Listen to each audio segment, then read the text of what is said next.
शांति। आज 6 जून 2022 भारत में सोमवार है। Today is 6 June 2022 and it's Monday in Bharat. आज की मुरली का जादुई रहस्य स्वयं को प्रेरणा देने के लिए magical secrets of today's Murli for motivating the self. बहुत अच्छे फीडबैक मिल रहे हैं, खास करके मम्मा की जीवन कहानी को पढ़ने का पुरुषार्थ कई बाबा के बच्चे कर रहे हैं। जो पुराने हैं उसको रिवाइज कर रहे हैं, नए हैं फिर से पढ़ रहे हैं। खास करके मम्मा की मुरलियों का ऑडियो है वो भी कई भाई बहनें सुन रहे हैं और इंस्पिरेशन ले रहे हैं। कीप इट अप, अपना मोटिवेशन बनाए रखना। आज की मुरली में जो टेक होम शब्द है, तो टेक होम शब्दों को हम देखेंगे, कौन से शब्दों के ऊपर हमको मनन चिंतन करना है और अपना मोटिवेशन बनाए रखना है। पहला शब्द है निश्चय, निश्चय बुद्धि। दूसरा शब्द है कुर्बानी, या जिसको हिंदी में बलिहार कहते हैं, उर्दू में कुर्बानी। अल्लाह को प्यारी है कुर्बानी। तीसरा शब्द है जो बहुत इम्पोर्टेंट है वो है धीरज, धैर्यता। चौथा शब्द जो इम्पोर्टेंट है माया से युद्ध। पांचवा शब्द है एक्टर और छठा शब्द है लाइट और सातवां शब्द है वाहरेमय। तो इन 7 शब्दों में आज की पूरी मुरली को हम पैकअप कर सकते हैं। कल जैसे हमने मुरलियों में सुना मनन चिंतन की संपूर्ण अवस्था की जो 5 डिग्री है देवताओं की, उसमें सर्वगुण संपन्न से शुरुआत होता है। सर्वगुण संपन्न, 16 कला संपूर्ण, संपूर्ण निर्विकारी, मर्यादा पुरुषोत्तम, अहिंसा परम धर्म। तो ये 5 डिग्री में शुरुआत गुणों से होती है और हमने देखा कि गुणों की जो बिल्डिंग है उसका फाउंडेशन है अंतर्मुखता के ऊपर। अंतर्मुखता से सभी गुणों की बिल्डिंग खड़ी होती है, क्योंकि आप जितना अंतर्मुखी होंगे उतना आप के अंदर गुणों की धारणा होते जाएगी। फिर बाकी अपने हर एक गुण की विशेषता है। सफलता के लिए दृढ़ता चाहिए, है ना। पीक है संतुष्टता, ये सब बातें हमने देखी। आज फिर से बाबा फाउंडेशन की बात कर रहा है। तो बाबा ने फाउंडेशन बताया है, ज्ञान का फाउंडेशन क्या है। तो बाबा ने आज की मुरली में कहा ज्ञान का फाउंडेशन है निश्चय। निश्चय तो, और निश्चय होता कहाँ है? तो निश्चय होता है बुद्धि में। बुद्धि डिसीजन देती है कि ये सच है और ये सच नहीं है। तो निश्चय, निश्चिंत और निश्चित, ये 3 शब्द हैं।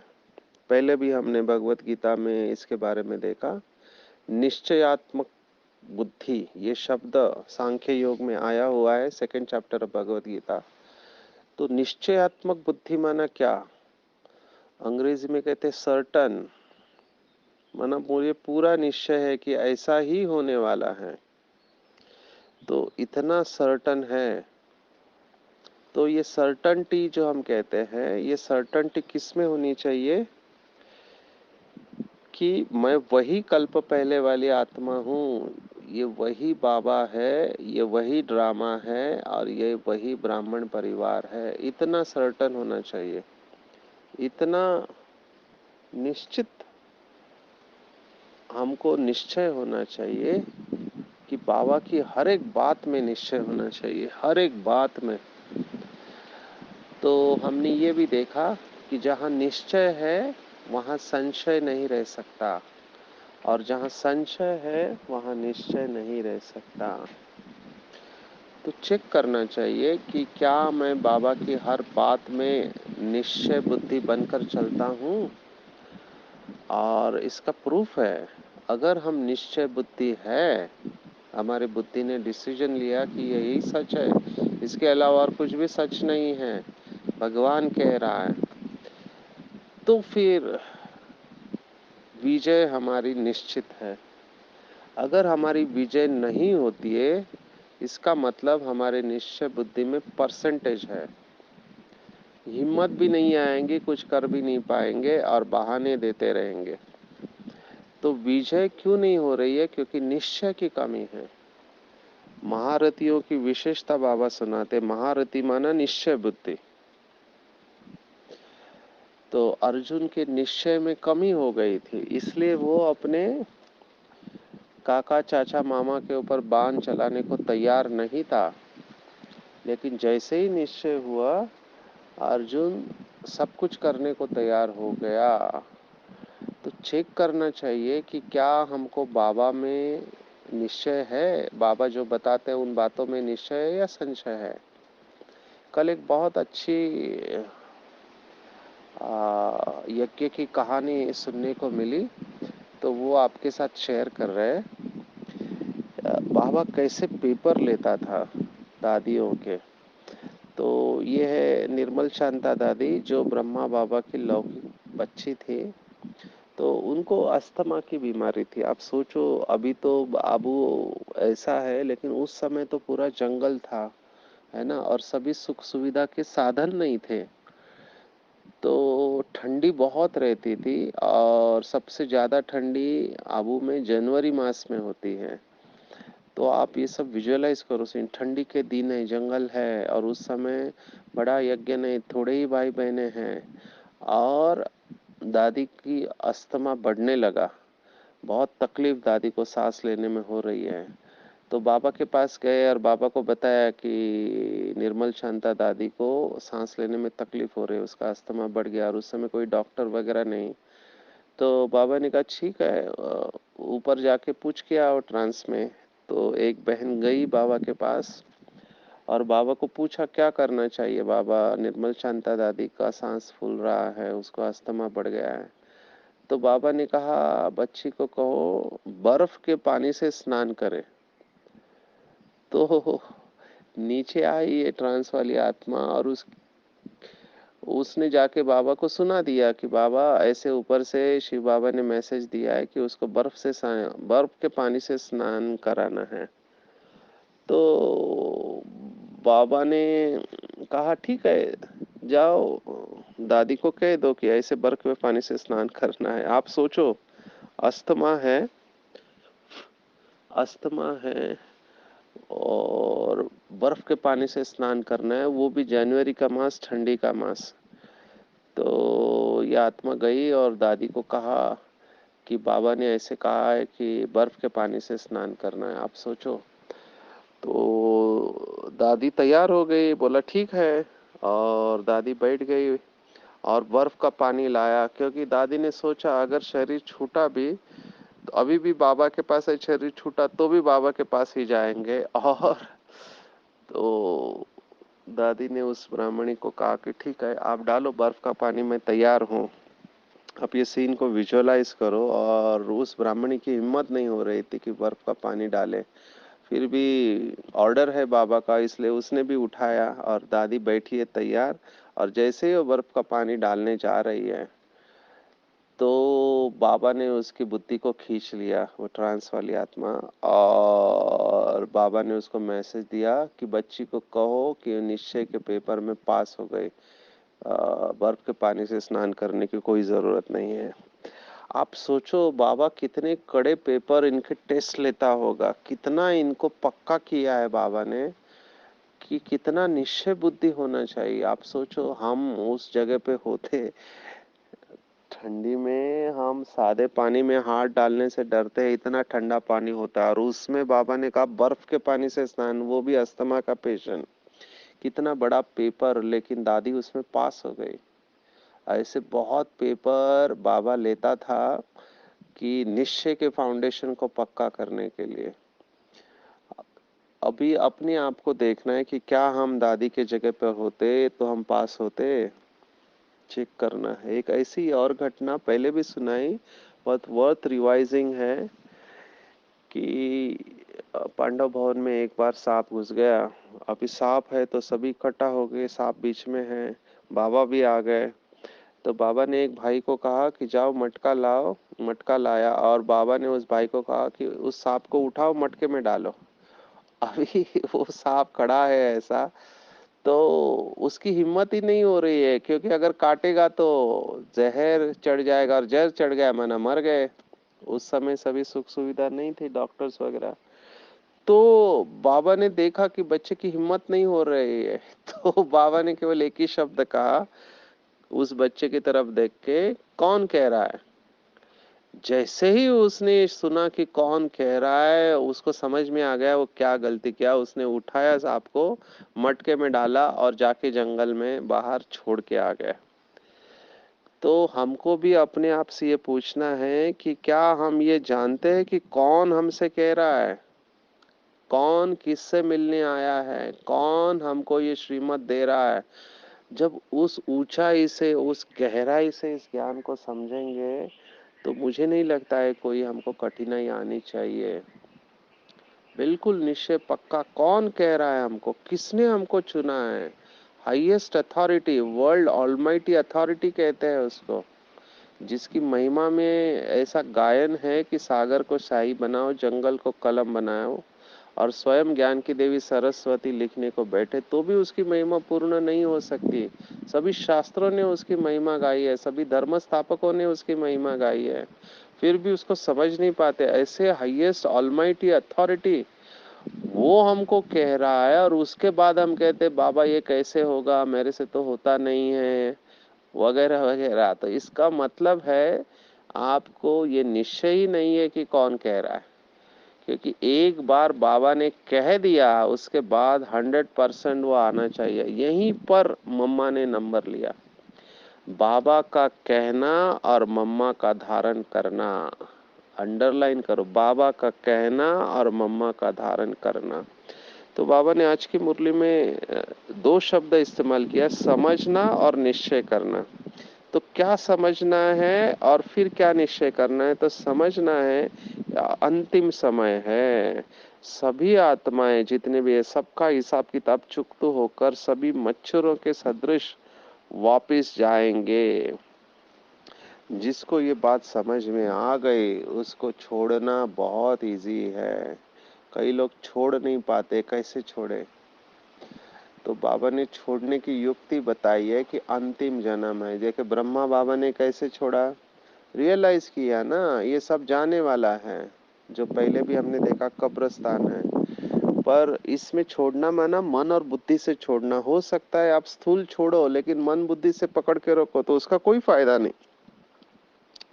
उससे ज्यादा इम्पोर्टेंट है कि आप भले घर गृहस्थ में हो, सब कुछ इस्तेमाल कर रहे हो, लेकिन ट्रस्टी बनकर, मन और बुद्धि से आपकी उसमें अटैचमेंट नहीं है, तो वो सही बेहद का वैराग्य है।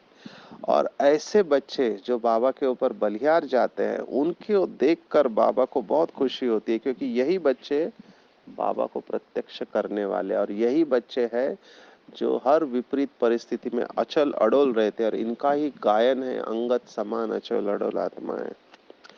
तो उर्दू में कहते हैं अल्लाह को प्यारी है कुर्बानी, है ना।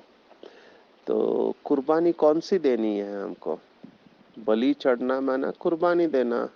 तो भक्ति मार्ग में भी बलि कौन सी इस्तेमाल करते हैं, अगर तड़प के बलि देते हैं तो उसको एक्सेप्ट नहीं करते हैं। झाटकू, झाटकू माना 1 सेकंड में जो बलि चढ़ते हैं, आवाज भी नहीं निकले तब उसको स्वीकार करते हैं। तो यहाँ पर हमको जो बलि चढ़ानी है वो है मैंपन की बलि चढ़ानी है, क्योंकि वो बकरे को काटते हैं और बकरा मैं करता रहता है। ये मैंपन ही सभी समस्याओं की जड़ है और ये मैंपन ही सभी समस्याओं का समाधान भी है। सिर्फ उल्टा और सुल्टा, उल्टा मैंपन पतन की ओर लेके जाता है, सुल्टा मैंपन आपको ऊपर की अवस्था तक लेके जाएगा। जो आज स्लोगन में भी कहा है, वाह रे मैं। तो मैं उल्टा क्या है? तो मैं डॉक्टर हूँ, मैं इंजीनियर हूँ, मैं फलाना हूँ, मैं डायरेक्टर हूँ, वगैरह वगैरह। ये है attachment to the self image कि मैं बड़ा, अभिमान की छत पर खड़ा, जो कभी भी टूट सकती है। इस मैं को अंग्रेजी में कहते हैं ईगो। अब ये ईगो की जितनी गहराई में हम जाए उतना कम है। इसको समझना है बहुत अच्छी तरह से। तो बाबा के शब्द है देहभान और देह अभिमान। देहभान थोड़ा मोटा रूप है कि मैं पुरुष हूँ, मैं स्त्री हूँ, और देह अभिमान थोड़ा सूक्ष्म है। इसको समझना थोड़ा मुश्किल होता है। थोड़ा समझाने की कोशिश करते हैं। देह अभिमान का सूक्ष्म रूप है और उसकी नीड्स होती है। ईगो सर्वाइव्स, ईगो या अभिमान किसके ऊपर सर्वाइव करता है, जिंदा रहता है? तो उसको हमेशा महिमा चाहिए। उसकी महिमा, कोई महिमा करता है तो अच्छा लगता है और अपमान करता है तो अच्छा नहीं लगता है। इसलिए बाबा ने देह अभिमान से छुड़ाने के लिए कहा कि बच्चे आगे चलकर जितना आप सेवा करने लगेंगे आपकी महिमा बढ़ेगी। तो जैसे ही महिमा आप स्वीकार करेंगे तो आपको अपमान भी स्वीकार करना पड़ेगा, because you are attach. Ego का दूसरा शब्द है attachment to the wrong image. Ego माना खुद के रॉन्ग इमेज के साथ अटैच करना कि मैं बहुत अच्छा हूँ। जो बाबा ने कहा ना, मैं बहुत अच्छा भाषण करता हूँ, बहुत अच्छा मुरली चलाता हूँ, बहुत अच्छी सेवा करता हूँ, मेरे जैसी सेवा कोई कर नहीं सकता, वहां मैंपन आ गया। तो जहां मैंपन उल्टे रूप में है वहां दुख होना ही है। तो मैं कौन? तो मैं आत्मा। पर मैं कौन सी आत्मा? तो मैं आत्मा देहभान चला गया, पर मैं कौन सी आत्मा? उसमें अभिमान चला गया। तो यथार्थ रूप में मैं को इस्तेमाल करना कि मैं महान आत्मा हूँ, मैं ऊंचे ते ऊंचे बाप की संतान हूँ, है ना, मैं आदि अनादि पवित्र आत्मा हूँ, मैं परम धाम निवासी श्रेष्ठ आत्मा हूँ। कितना कितना लिस्ट है मैं कौन की। तो ये पहला अध्याय भी यही है और आखिरी अध्याय भी यही है। बाबा ने एक मुरली में कहा था, भगवत गीता बाबा ने 2 शब्दों में रैप अप कर दिया, 700 श्लोक। बाबा ने कहा पहला अध्याय मैं कौन और 18वां अध्याय नष्टो महा। तो जब आप यथार्थ रूप से मैं कौन को समझने लगते हैं तो नेचुरली बाबा ने कहा तन और मन डांस करता रहेगा, खुशी में खग्गियां मारते रहेंगे, है ना, खुश रहेंगे आप, पर यथार्थ रूप में। और ये तभी संभव है जब आप मैंपन का त्याग करते हो। अभी बाबा ने ये त्याग के ऊपर मुरली चलाई थी, उसमें एक मुरली है कि मैंने त्याग किया, इस बात का भी त्याग होना चाहिए। नहीं तो कई लोगों को अभिमान होता है कि हम बाहर की कोई चीजें नहीं खाते, किसी के हाथ का नहीं खाते, हम पवित्र जीवन जीते, हमारे जैसे ज्ञान किसी को नहीं है, दूसरे तो अज्ञानी है, हम ज्ञानी है।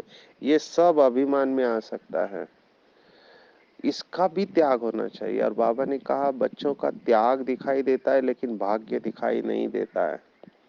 तो जैसे कल की संतुष्टता की मुरली थी, तो बाबा ने कहा नयन और चैन से दिखाई देना चाहिए, या चलन और चेहरे से दिखाई देना चाहिए। तो अगर हम कहते हैं कि हमारे अंदर अभिमान नहीं है, तो वो नम्रता का गुण, निमित्त भाव, निर्मल स्वभाव, ये सब दिखाई देने चाहिए, हमको नहीं दूसरों को भी। तो ये बहुत अच्छी बात है। कल की मुरली की बातों को फिर से रिवाइज करेंगे। पहले स्वयं में प्रत्यक्ष होंगे, पर संबंध संपर्क में, और फिर विश्व की स्टेज पर प्रत्यक्ष होंगे। लेकिन मैं ये बलि के साथ इसको दे रहा हूँ क्योंकि कई बाबा के बच्चे कंप्लेन करते हैं कि हर वक्त मैं क्यों मरूं, दूसरा क्यों नहीं मरता है ना। तो ये बलि चढ़ना नहीं चाहते। एक बार आप बलि चढ़ गए, पूरी तरह से मर गए, किस बात का अभिमान है आपको, है ना। तो चेक करना है कि क्या मेरे अंदर सूक्ष्म अभिमान तो नहीं है। इवन दादी जानकी ने भी इसको एक्सेप्ट किया था। दादी जानकी का जब टेस्ट हुआ था डॉक्टर्स ने, तो इलेक्ट्रोड्स लगाए थे, तो दादी ने ब्रेन को इलेक्ट्रोड्स लगाए थे सिर के ऊपर। तो दादी ने सभी स्टेज में डेल्टा स्टेज बताई। डेल्टा माना डीप स्लीप में आती है, 0.5 to 3.5 साइकिल्स पर सेकेंड। नॉर्मली हम बीटा स्टेज में रहते हैं, 14 to 28 साइकिल्स पर सेकेंड। ये स्पीड होती है ब्रेन की, फ्रीक्वेंसी। और रात को जब हम सोते हैं 6 घंटा 8 घंटा, तो हमारी नींद में डीप स्लीप माना गहरी निद्रा में हम 20 मिनट इस डेल्टा स्टेज में जाते हैं, और ये 20 मिनट हमको पूरे दिन भर रिफ्रेश करती है। पर दादी की ऐसी अवस्था थी कि दादी 24 आवर्स डेल्टा में। पहले तो साइंटिस्ट को लगा कि उनकी मशीन खराब है, फिर उन्होंने कंट्रोल सब्जेक्ट्स माना दूसरे लोगों को उस मशीन पर बिठाया, तो वो बीटा में आ रहे थे। तब उनको पता चला कि ये दादी की पावर है, क्योंकि दादी को आंख बंद आंख खुली रखना, गणित सॉल्व करना, कैलकुलेशंस दिया, और गुस्सा दिलाया गया, इन सब स्टेट में दादी ने स्टेबिलिटी मेंटेन किया, कंसिस्टेंटली डेल्टा स्टेज को दिखाया। तो साइंटिस्ट हैरान हो गए, और तब उन्होंने दादी को ये टाइटल दिया, most stable mind in the world, woman of perfect rhythm, ऐसे दादी को टाइटल मिले। तो दादी को पूछा कि दादी आपने ऐसा क्या पुरुषार्थ किया? तो दादी ने बहुत अच्छा जवाब दिया। वैसे तो पहले से ही लगन था कि मन को जीतना है, जो बाबा कहता है वो पूरी तरह से करना है, लेकिन विशेष दादी ने बताया कि सटल ईगो या सूक्ष्म अभिमान जो होता है उसको जीतने में टाइम लगता है, क्योंकि जैसे आप आगे बढ़ते हो सेवा में, आपको अपनी विशेषताओं का भी अभिमान आने लगता है कि मैं तो अच्छी सेवादारी हूँ, मैं भाषण अच्छा करते हूँ, मैं मनन अच्छा करते हूँ, मैं चार्ट रखते हूँ। किसी भी बात का सूक्ष्म में अभिमान आ सकता है। देखो, आप अच्छे हैं, इसमें कोई राय दो राय नहीं है, लेकिन मैं ही अच्छा हूँ वो गड़बड़ हो जाती है ना। मैं ही अच्छा हूँ माना वो गड़बड़ हो गया। मैं भी अच्छा, दूसरे भी अच्छे हैं, I am okay, you are okay, तो मैं ही अच्छा हूँ वहां पे गड़बड़ हो जाती है, वो सूक्ष्म अभिमान हो जाता है। फिर एक्सपेक्टेशंस आती है कि मैं इतना अच्छी सेवा करता हूँ लेकिन लोग मुझे पूछते नहीं है, मेरे पोस्ट को कोई अप्रूव नहीं करता, मुझे लाइक नहीं करता, ये सब आ जाता है। इट इज सटल ईगो, इसको बहुत अच्छी तरह से समझना चाहिए। तो इसको जीतना है, पूरी तरह से बलिहार जाना है, और ऐसी आत्माएं अचल अडोल रहेंगे। चलते चलते, जब बाबा ने आज की मुरली में कहा ना कि युद्ध 8 10 15 साल चलती है, और माया दुष्टर है, माना अच्छे अच्छे महारथियों को खत्म कर देती है। हमने जो महाभारत का युद्ध कहानी देखी ना, अच्छे अच्छे महारथी इसमें मर गए, जैसे भीष्म पितामह है, द्रोणाचार्य, ये महारथी आत्माएं थे, लेकिन ये खत्म हो गए। तो क्यों खत्म हुए, ये टोटली अलग सब्जेक्ट है। आपको इसके बारे में डिटेल चाहिए तो आप मेरे एपिसोड सुन सकते हैं महाभारत के ऊपर, रामायण महाभारत के ऊपर कुछ एपिसोड बनाए। तो कहने का भाव है, बाबा ने कहा माया इतनी दुष्टर है, अच्छे अच्छे महारथियों को हिलाती है और उनको खत्म कर देती है। पर ये खत्म क्यों हुए? तो कहीं ना कहीं में सूक्ष्म में अभिमान आता है ना, और रॉन्ग डिसीजंस फिर मेक करते हैं, और चलते चलते धीरज को छोड़ देते हैं।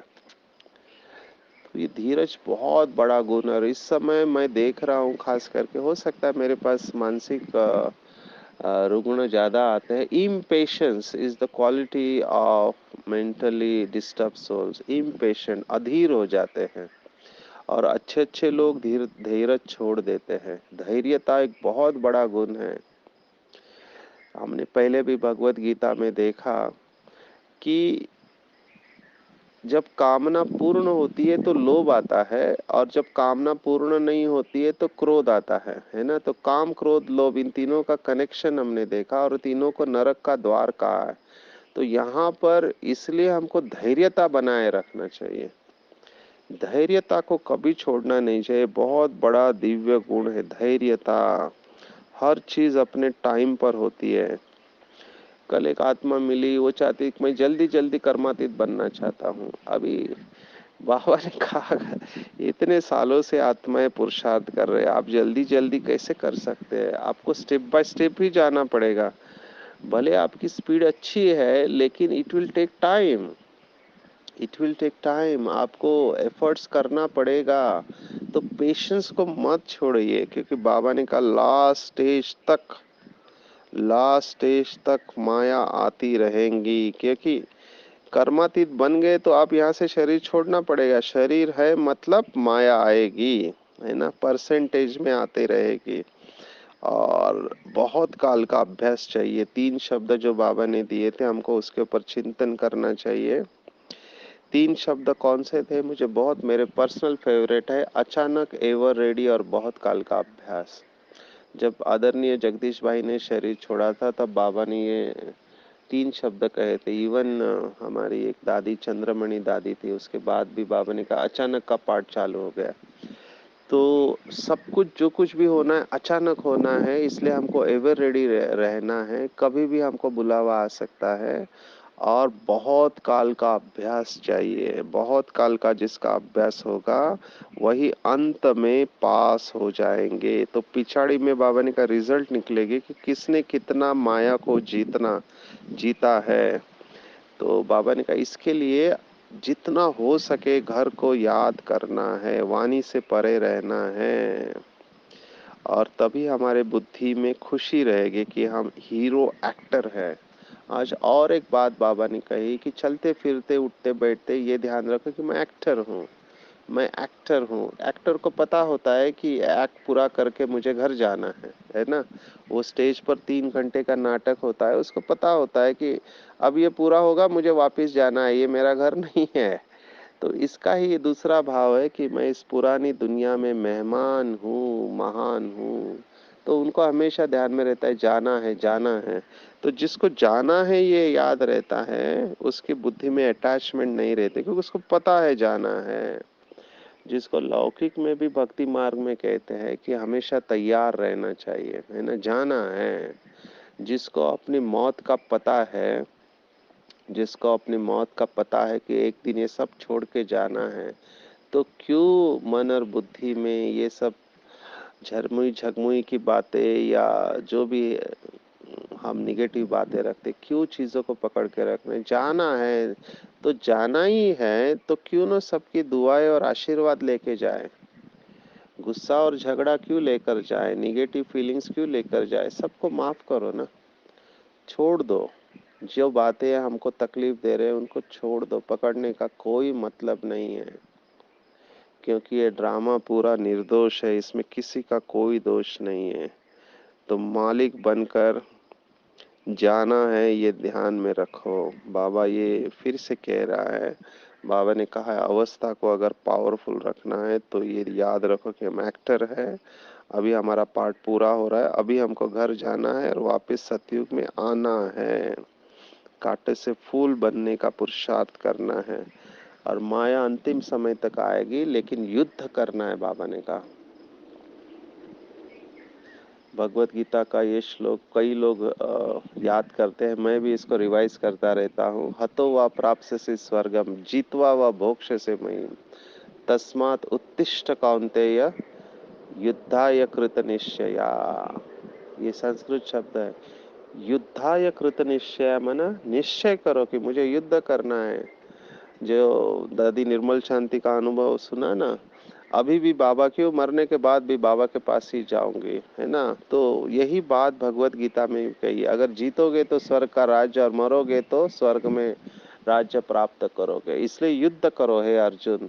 तो ये शब्द हमेशा ध्यान में रखना, उत्तिष्ठ उत्तिष्ठ उत्तिष्ठ संस्कृत है, माना उठो और खड़े हो जाओ। उठो और खड़े हो जाओ। जब भी माया गिराती है, जैसे युद्ध में होता है ना, वो बाण मारते हैं तो वो गिर जाते हैं, फिर उठकर खड़े हो जाते हैं, फिर बाण मारते हैं, फिर गिरते हैं, फिर उठकर खड़े हो जाते हैं। वो चींटी का उदाहरण सुनाते हैं ना, चींटी दाना लेकर जाती है। तो उत्तिष्ठ उत्तिष्ठ उत्तिष्ठ, युद्ध में माया के साथ युद्ध करना है, ऐसे बाबा ने ऑर्डर दिया है। कर्मातीत बनना है, और इसके लिए लाइट का अभ्यास जितना करेंगे उतना हम बाप समान न्यारे और प्यारे बन जाएंगे। तो ये एक बहुत अच्छा विजुअलाइजेशन है जो हम सब कर सकते हैं कि अपने आप को लाइट में देखना। मेरा ये पर्सनल फेवरेट है, क्योंकि भौतिक शास्त्र का जो क्वांटम फिजिक्स है वो पूरा इसी के ऊपर आधारित है। आप सोचो, लौकिक में जो साइंस है और अलौकिक दोनों में खेल जो है वो लाइट का ही है। अभी जो भी हम अभी ये मोबाइल से मुरली सुनते हैं या यूट्यूब है, जो भी डिवाइसेस हम इस्तेमाल करते हैं, ये सब लाइट का ही आविष्कार है।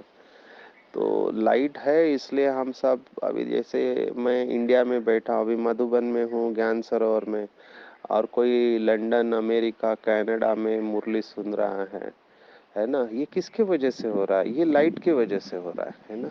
तो लौकिक में भी लाइट है इसलिए चमत्कार है, और अलौकिक में भी चमत्कार लाइट का ही है ना।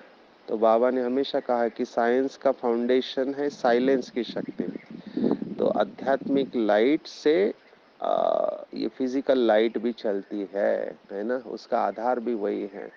तो इसको बहुत अच्छी तरह से समझना, अभ्यास क्या करना है कि मैं लाइट हूँ, पूरा अपने आप को एकदम हल्का छोड़ देना, मैं बिल्कुल लाइट हूँ। तो जितना हम लाइट रहेंगे उतना हम बाप समान न्यारे और प्यारे बन जाएंगे, और बाहर का वातावरण और वृत्तियों का भारीपन, इसका हमारे ऊपर प्रभाव नहीं पड़ेगा, और सारा कार्य लाइट चलता जाएगा।